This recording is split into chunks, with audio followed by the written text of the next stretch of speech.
Hello and welcome to the Business of the Business podcast. I'm your co-host, JP Chapaz from the Two-Man Power Trip. Joining me is my co-host, the financial wrestling genius himself, Mr. Lavie Margolin. Lavie, how you doing today, sir? Hey, John, I'm doing well. A little cold here in the Northeast, and not as young as I used to be for a show that ends almost at 1 a.m. Although the next day was MLK Day, so I was off at work. Of course, referring to GCW, the People vs. GCW at the Hammerstein Ballroom. Before I talk about it, John, I'm curious, were you following X? On Sunday night with all the news of GCW and TNA, and like, what was your impression of how things were going? So I was watching some football, but I was following along on my phone because there was so much wrestling going on. I felt like I was compelled to kind of keep up with it and see what was going on. Was keeping up. TNA seemed pretty interesting, some interesting stuff, and then GCW, PCO. We even on the kickoff show had me intrigued. What the hell's going on there? I guess he's gone from TNA. Didn't like the offer that they gave him. They wanted him to take a pay cut. So not only did they forget to take the title, he did not take their offer, and he destroyed the title belt. I mean, crazy stuff there from PCO starting it off. But I was just thinking, as the night went on and on and on, I had to go to bed. The show never ended. The show kept going. So it just seemed like a definite long show. So it didn't end till like 1 o'clock in the morning. Is that right? Yeah, it was 12:45, and like, if I'd wanted to, I could have hung out there like a lot longer. Like, I think Effie was probably celebrating in the ring for a while, and then went downstairs, not use the bathroom before I go, and that's the area where you can go get autographs, and like Cebu and some other people were doing autograph signing, and it was swamped. Brett had tweeted out that he left out the door at 2 a.m. Some people were saying that they violated union contracts and so on. We'll get into that in a moment. So certainly a lot going on. So taking a step back, first of all, the Hammerstein is something that's special to me, somewhere that I interned Oh, because it has hosted wrestling. So that a right. wrestling fan in college. So that was like something cool to me to do. Although they didn't have much, like they weren't sure what to do with me, but it was fun. That's where I saw Green Day live for the first time and a lot of cool stuff. But just going back, like I was at those last two ECW pay-per-views at the Hammerstein. I don't remember the story for the second one because I saved that ticket and it says it was comped. So I kind of vaguely feel like I got it from Sapolsky, but I'm not sure the story with that. I was at the GCW the first time, certainly. And as we've talked about, the AEW show. Now, that might be a good comparison point because the AEW show had a lot of good matches, as expected. But for me, it felt more vanilla. Like it was sort of like there. And as I mentioned on the show, I'm kind of full. Okay, I saw AEW. All right, maybe if they do like a pay-per-view or something in New York and it's reasonably priced, I would go because they could have really good matches. Now, the GCW show was kind of an unexpected mess in some ways, but it had heart. It was rarely boring, although in the middle there, I kind of checked out for a while, but you couldn't say it was boring. So, in contrast, like the AEW show, you get there and the doors are open quite a while before the actual start time. With GCW, most people didn't get in till right before 7, the kickoff show. And of course, I forgot what they term it, but like the big battle royal that PCO won. But as soon as I found my seat in the third row, there was like a certain buzz, an atmosphere. Like people wanted to love the show. And pretty much for through the kickoff into the first half an hour of the actual show, so for an hour and a half, they did love the show, and then things kind of went a little bit south from there. So first, as you mentioned, PCO. So um, he won this battle royal, which I was excited about. He's somebody that intrigues me a lot, especially as a draw in Montreal, and that seemed to be sort of like his chip on his shoulder that he wasn't getting respect from TNA. So he took, I'm not sure if you would call it like a jackhammer or sledgehammer or whatever it may be, And he positioned his title on a metal folding chair. And then he was banging on it a few times. I'm not sure if it actually broke. I'd imagine that some damage there. And the ring announcer seemed to be trying to get the mic away from him, but kind of it felt more like a little bit for show. And I know Brett has come out to say he didn't know anything about it, or he thought it was advancing a storyline, although it didn't play out in the way that he was expecting. People can look up exactly. I don't want to misquote him or misrepresent that, but people can look up those quotes. But one of the things that I thought about is that, although it's just on YouTube, when you put a title belt of another promotion on the air without their permission, especially if you're destroying it, or sort of like Medusa throwing WWF title in the garbage, that could be a big problem. I don't think in this case there'll be anything really to come of it, because it doesn't seem like it was malicious or intended, but it's just you're sort of putting yourself in a big problem. Now, John, and again, I don't want people to feel like I'm comparing the two events, but what was it? WrestleMania 10, where Bret Hart was going to wrestle Owen Hart regardless, and then was going to wrestle Yokozuna, right, in the main event. Was that how things played out? Yes. So imagine, and I know it's a little bit of a stretch, but imagine that, instead of having this amazing storyline of Owen and Bret, that Owen, injured his leg 30 seconds into the match. WrestleMania 10 would still be remembered for some pretty amazing things, but it wouldn't be the same thing, right? So here, and I'm following, on X really, and the occasional show that I get to go to in Brooklyn. But this Effie and Alley Catch thing was a very intriguing storyline.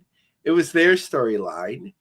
And there was some sort of payoff that whether they had, I have no idea what was going to happen, but whether they had such a great match that they built respect for each other, and then Alley Catch was going to come out and cheer Effie on for the title, or, or their rivalry would continue or whatever. But that was the most intriguing match to me on the show, and I think to a lot of people that are following the promotion.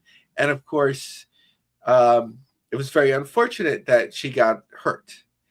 Now, not only did she get hurt, but apparently the commission, you have to have in New York an ambulance on site.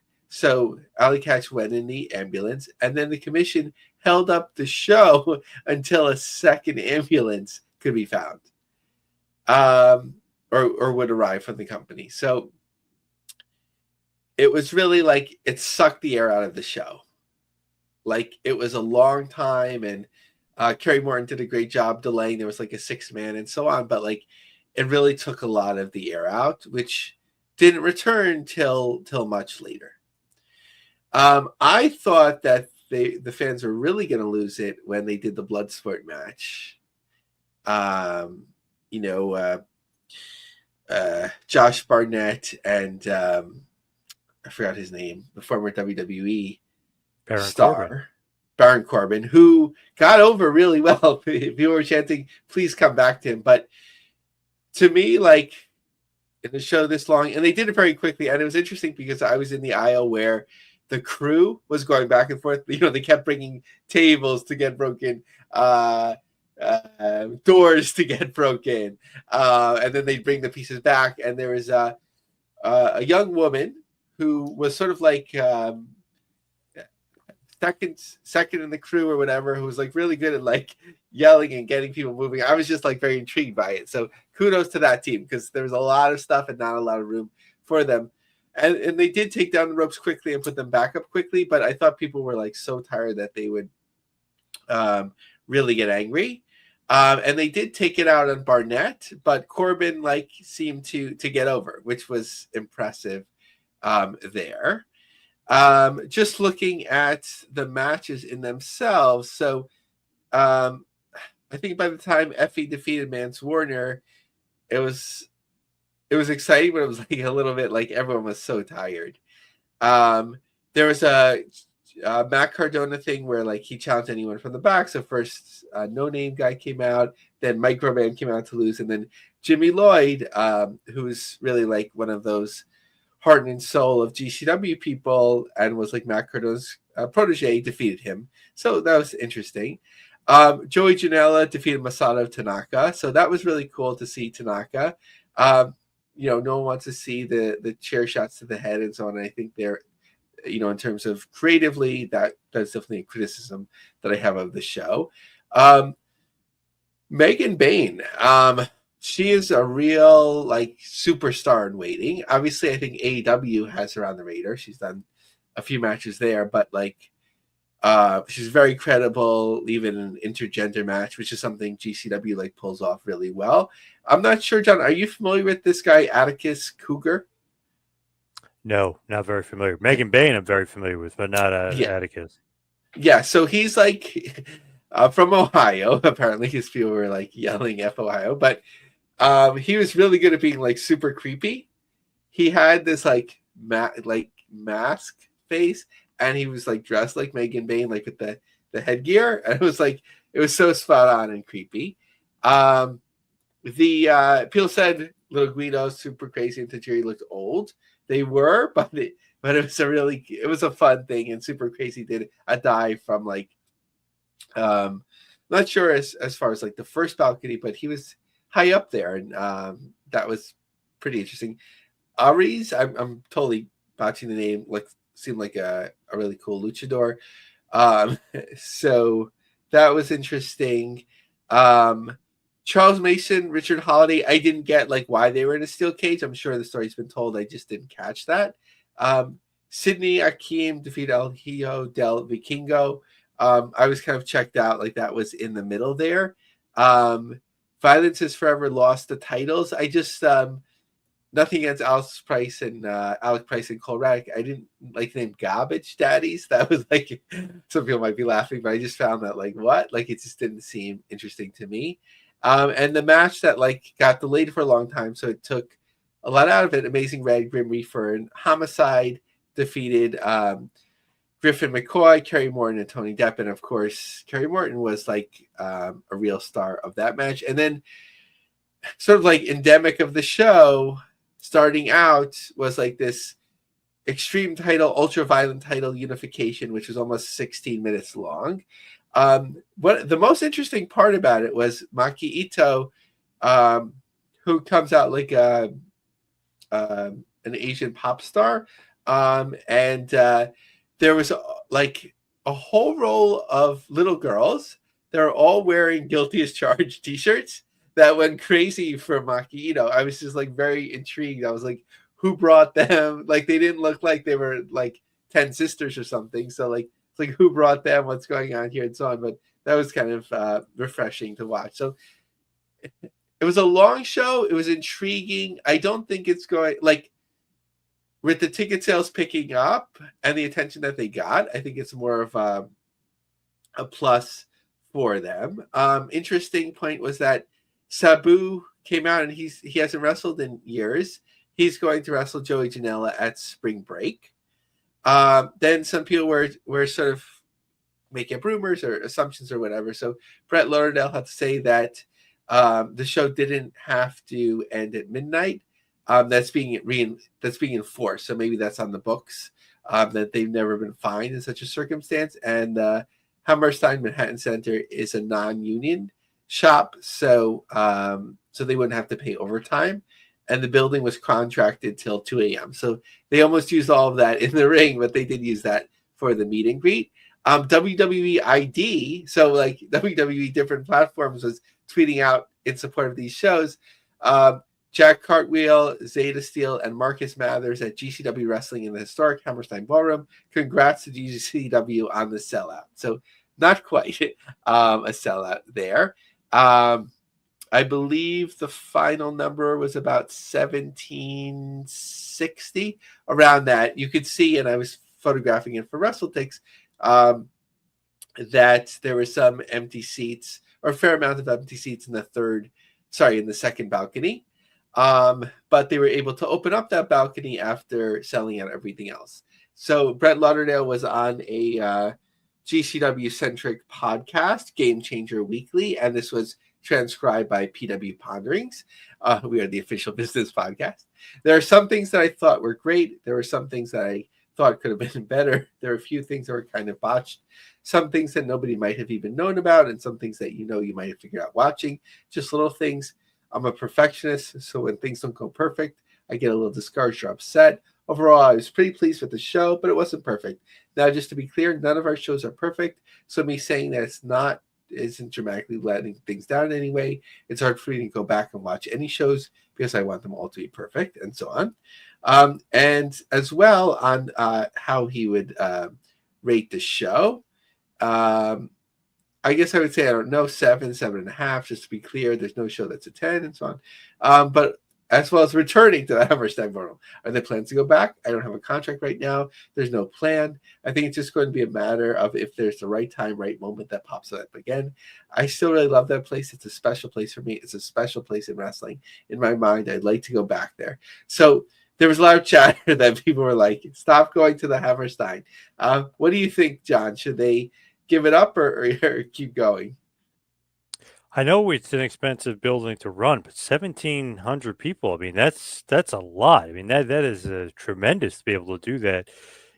Especially considering AEW was just there and they only did 1,500. So even just to say you beat the second biggest promotion, and you were literally apples to apples, you're running the same exact building. So you got to give them credit. I kind of would keep running. My whole thing was, and I had two questions for you. And you could probably answer them pretty quickly, but I'm just curious. First question was the show too long? And then the second question is, too many matches / too many wrestlers on the show? Like, what are your thoughts? So the show was too long. I'm just not sure how long it was intended to be because, of course, the Alley Catch Effie match was cut short. So that's time made up, but then there was a major delay as a result of that. So maybe the whole show would have been 35, 40 minutes shorter. But were there too many people? Well, first, I think you have to take out of the equation the pre-show or whatever it's called, Battle Royal. That was just throwing everyone out there. I didn't think it was overstuffed. Sometimes a WWE pay-per-view or something where they're trying to get everyone on the card. It's too much. Yep. There was no match to me that didn't make sense.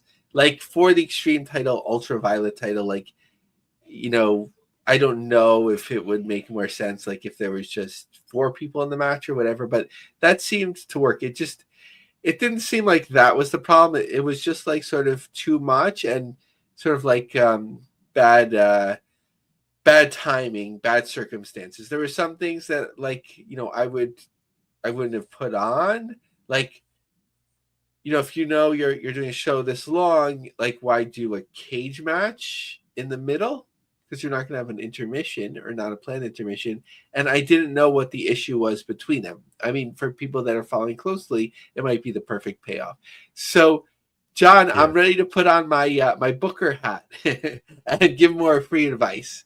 So, John, do you remember Ron Wright in Smoky Mountain Wrestling? Yes, sir. So, before I say this, actually, I don't want to sound insensitive to Alley Catch's situation. Everyone go to GoFundMe. Surgery is very expensive and she won't be able to work and so on. But she is in a much better, the surgery was successful and they said things are ahead of schedule. So all of that being said, from a performance standpoint, I want to give some creative suggestions.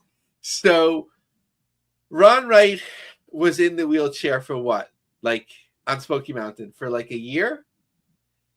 And then suddenly he emerges and there's this major payoff to the storyline. So I think there's 2 ways of doing things. You could bring Alley Catch back as a sympathetic character, and she's there like even if she can't wrestle, if it's safe for her to travel, she could be there cheering Effie on, whether she's in a wheelchair, just whatever, or in crutches. But like she's this sympathetic character that she's always cheering him on until like she turns on him, and now she can walk and challenges him again. So on. And I think the seeds were very much planted for that, because Effie didn't go on the show and say like, I'm doing this for Alley Catch. Like he just said it very quickly, like I posted in his title match win at the end. Or, and I think that's probably the better way to book it, or she could come back like until she's able to wrestle, sort of as like bringing like the villain, the challenger of the month, or however like GCW would pay something like that till she's finally ready to challenge. But I think like from the public perception, and everyone likes her anyway, even when she was a heel, that like people want to cheer her. But like if they can do it and like do it long enough where they convince people that like they're back together, then when she turns on him, that'll be a big deal. It's not a bad booking idea, booking philosophy. You're showing a little old school, mixing it with some new school. Yeah, it's not a bad idea. I think that'll work. It's probably will happen actually. So looking while we wrap up GCW, just looking ahead, I think it's good timing. I mean, they won't be gone that long, but about a 12-day break from America, because sort of like reset things there. On January 25th and 26th, they're in the UK. Of course, France on the 25th. In the UK on the 26th, which is already sold out. Then back to the States, January 31st in Indianapolis. Then February 15th and 16th, the Jersey J Cup in Jersey City. On February 28th, they're in National City, California. On March 1st, they're in LA. So there might be some filling out of more dates between then. March 2nd, they're in Mesa, Arizona. Interestingly, back March 15th and 16th to Atlantic City. I thought they would be taking a longer break, but certainly they skipped New Year's. Bloodsport, then you have the whole Vegas weekend, of course, WrestleMania weekend. We can talk about that when it gets closer or post. And then Dallas is on the books already for July in Gillies nightclub.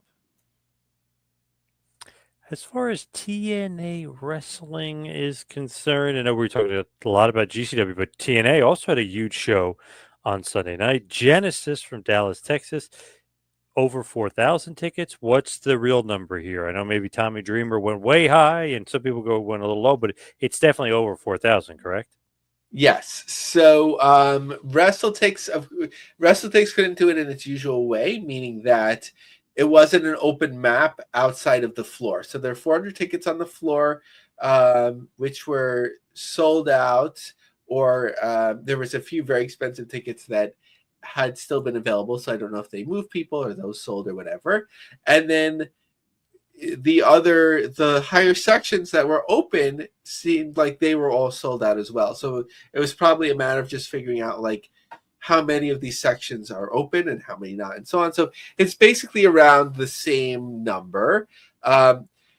Dreamer said over or 4,500. WrestleTix had about 4,032. So pretty much aligned, and really, really impressive number there. So whether that's Joe Henry, whether that's this market peaking, TNA peaking, WWE support, I think it's probably everything.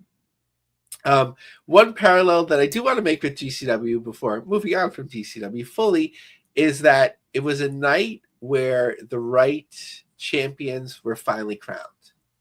So Joe Henry, as I gather, is really, a crossover star. And he's really known overall, like in pop culture, for his song, or at least, it was a moment of that.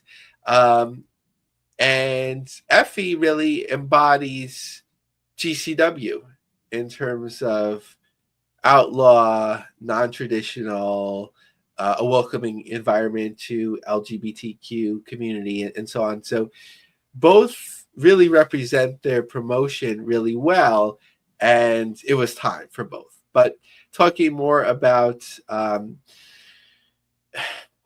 TNA now. Now I don't want to move on so quickly from Genesis, but that's basically it. You know, it was good business. I don't have the full card, or I didn't watch the show to run it down. GCW was just a unique situation. But looking ahead to San Antonio, at the moment, like it's a map that can be counted, although I'm not going to count it. But section by section, you can look at like how ticket sales are going, and for the most part, it's about 3 or 4 rows deep in terms of tickets sold, with a little spots here and there. So last time they were in San Antonio, they did really well. I don't think as well this time, unless there's a surprise.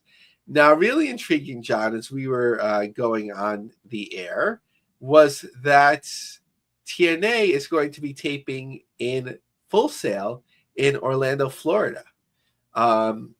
They'll go live on Thursday, February 20th, and tape on Friday, February 21st. You know, there's a lot of speculation. Was this a deal that WWE helped facilitate, because they haven't worked with Full Sail in a while?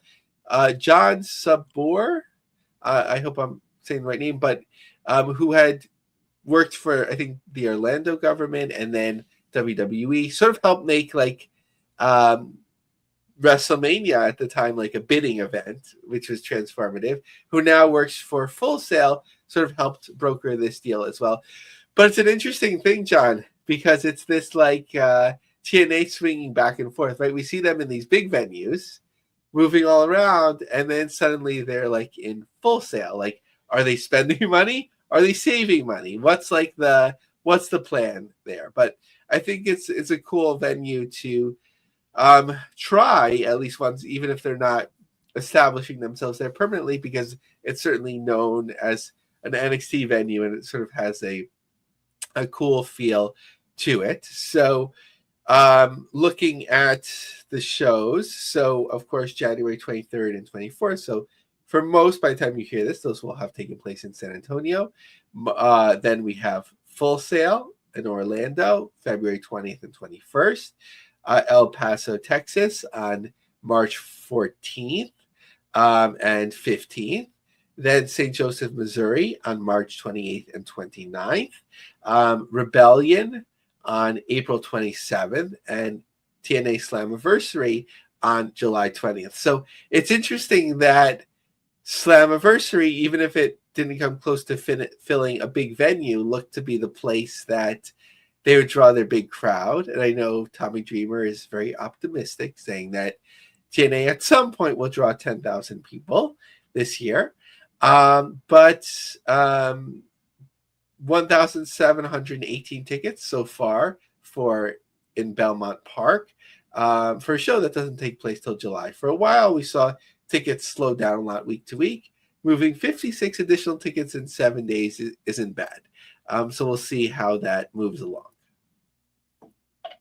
Man, I don't know. I'm impressed. I don't know about 10,000. Let's not get crazy here, but I am impressed with well over 4,000. So I am impressed.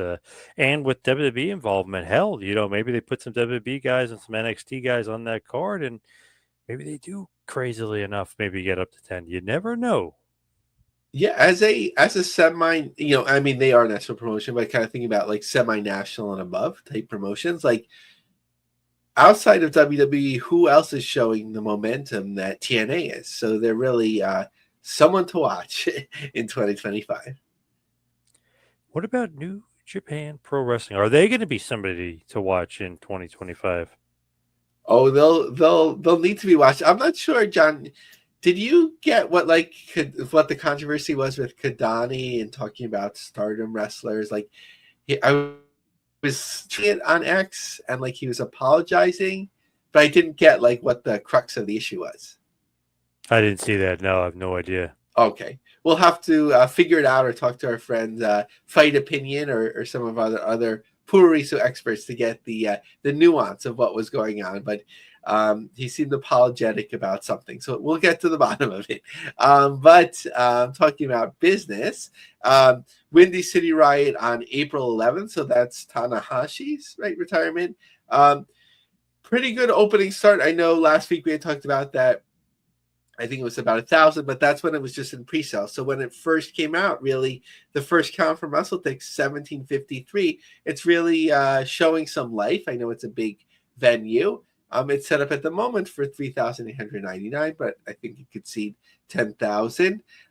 So that'll be something interesting.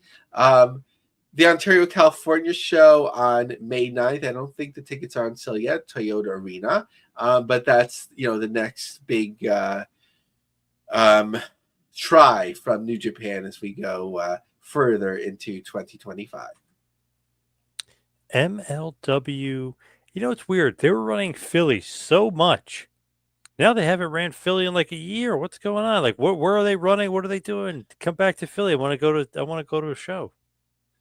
Yeah, I think there was once the case was settled that they wanted to Philly was like a good place to sort of have stability, but then they really wanted to get out there some more.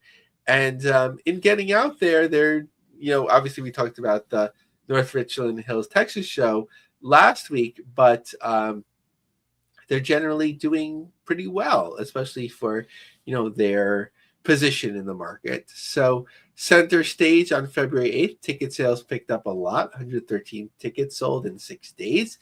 I guess not too far out, 2 weeks out, but 422 tickets of a card setup of 772. Of course, NXT floating in somewhere around that date too. And as we talked about the challenges, in booking, venue when you have a bigger promotion there as well, but small enough venue that there should be room for everyone. Commerce, California on April 5th. So PW Insider, I think, had reported that the company said ticket sales were really good for that. It was a little bit hard to tell from the map, how many tickets were originally put on sale. Cicero, MLW Azteca Lucha on May 10th. And Fightland, of course, returned to Texas on September 13th, my birthday.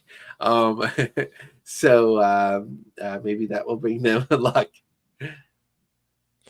Now, this is something that I know I've been trying to pay attention to, but kind of came maybe out of nowhere, or maybe not out of nowhere. What is going on in Chillicothe, Ohio with world-class big-time wrestling? What in the heck is going on?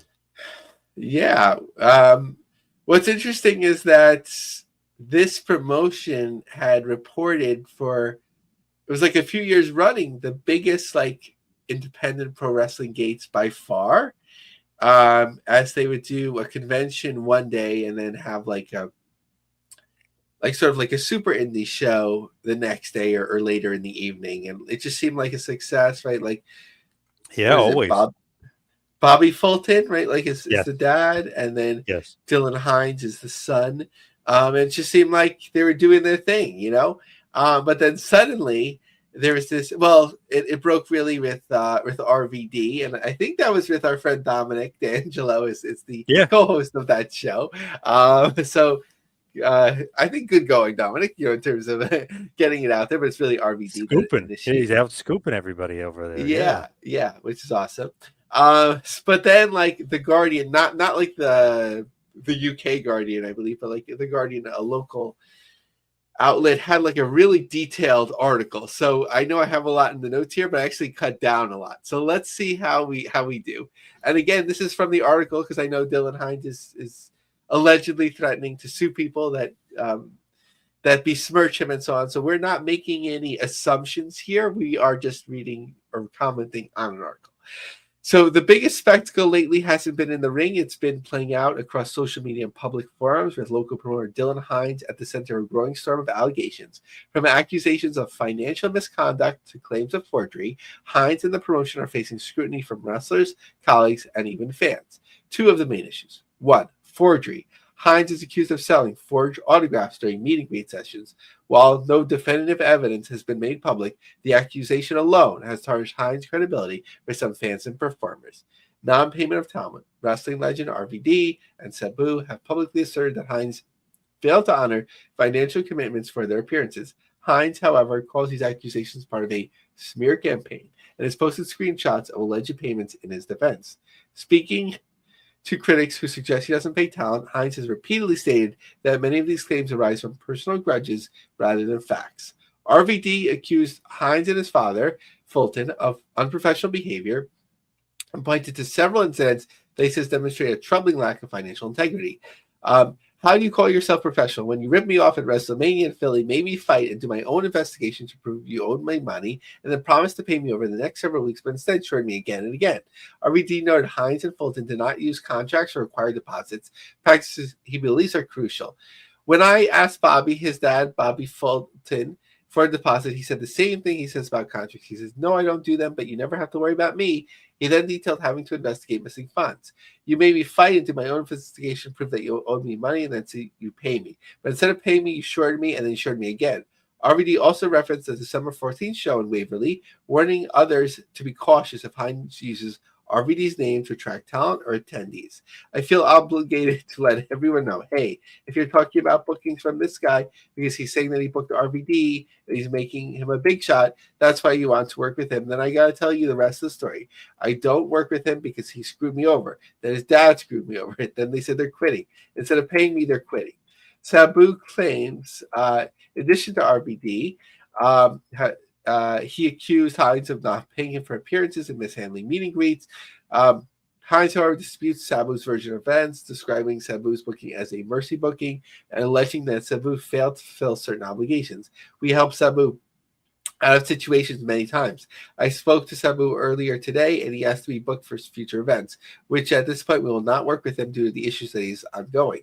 Hines claims he has receipts to prove the payment was made, but Sabu's accusations have added more heat to an already volatile situation. Matt Riddle. Matt Riddle controversy. Uh, let's see. According to Hines, Riddle and his manager made last-minute demands linked to financial chaos and broken agreements. On Saturday morning, an individual named Michelle Gray reached out to me. She stated that Matt Riddle would not get on the flight until he received $2,000. After confirming Gray's connection to Riddle, Hines says he sent the money. From there, Riddle allegedly increased his fee, causing what Hines described as significant losses. "In our industry, a promo is as good as a contract. He did the promo. He chose not to perform to the contractual agreement." Hines claims the fiasco resulted in a drop in ticket and meet and greet sales, prompting him to publicly declare he would never work again with Riddle. Zombie Hideout and the Kurt Angle dispute. Outside of the wrestler promoter feud, Zombie Hideout, a pop culture store in Springfield, has its own claims against Hines. The store says it was never reimbursed for an Angle meet and greet that Hines failed to deliver. Good old Dylan Hines is at it again, causing more trouble as usual. On a phone call, he promised he'd come by on January 14th to see me, but guess I missed him. Big surprise there. They allege fans who paid for the event have yet to receive refunds.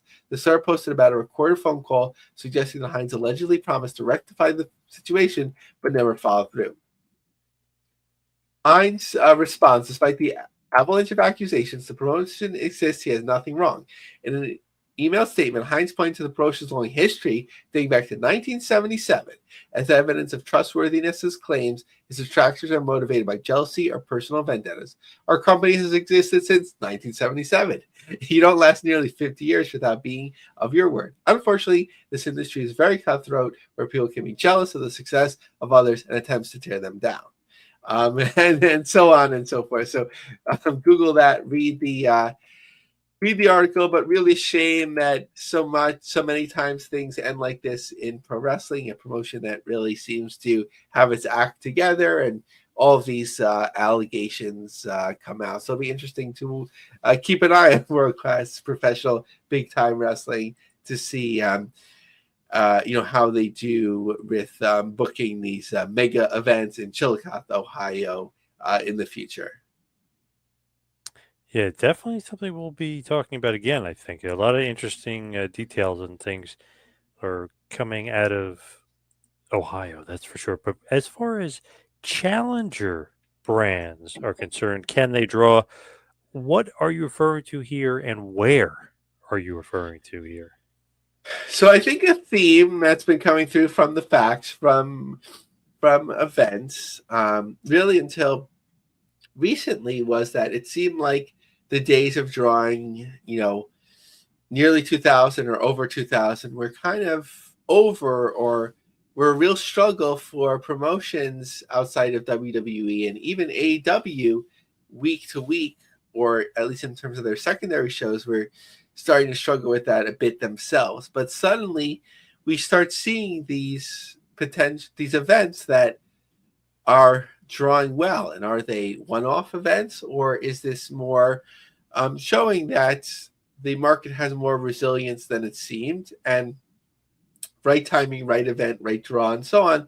Can these promotions continue to draw? So Poughkeepsie, new promotion draws well at the Mid-Hudson Civic Center. So let's see how they do the next time they're there. GCW, for all the struggles in getting there, they got there in terms of selling most of the tickets, certainly the most expensive tickets, to the Hammerstein. I don't think they're going to book the venue anytime soon, but can they book another venue that draws well? I'm not sure of the setup in Vegas at the moment, but they're in a pretty big theater. So will one or two of those shows draw really well? MLW, it seems like generally they're, not in the conversation much, but suddenly they draw really well in Dallas. New Japan, I question sort of the opportunity cost of running California in December and January, but with this one-time special event with Tanahashi's retirement, how well can they draw? Things are certainly diminished, but that'll be something interesting to watch, and how much it makes sense to keep running the U.S. market. But they're, in terms of their big events, in terms of number of people, they're pretty solid. Maybe outside of only TNA now, in terms of being able to draw multiple thousands of people, or at least nearly 2,000 or more, to a number of events a year in the US market. And TNA, again, I think is the most interesting story, as they're really, for their big events, surging right now. Sometimes people only look at the big events, and you have to look at the bigger picture. And sometimes it is a struggle. Not sometimes, it is a struggle, let's say like in San Antonio, but they seem to do well in the end recently. But certainly we don't want to discount, even going back to Vegas a while ago, Scott D'Amore's last show, and then Montreal, of course, PCO wants a bit more credit for that, which he deserves. But look, now we have Dallas, and Long Island's doing better than expected. So the challenger brands are pretty resilient, and there's something to watch here. Just going back, because we love GCW here. Just going back to GCW one final time. Will you be going back? Will you be going back to the Hammerstein if they do it? Like, what are your kind of, just your feelings overall? Are you jonesing for more? I would say I feel full at the moment. It's like even steak could be my favorite meal, but if I had it for dinner, I might not want it for lunch the next day. But in terms of going to pro wrestling shows, GCW always gives a solid experience, even on this side of the Hudson, John. There's no blood here, and I think it would be a lot for me at my age, like if it was like a gory show. So and some people say that took away from things at the Hammerstein. I think in a way it did, because when there's certain move sets and things, you have the expectation of seeing blood, and it just almost doesn't make sense in that universe when you don't see it.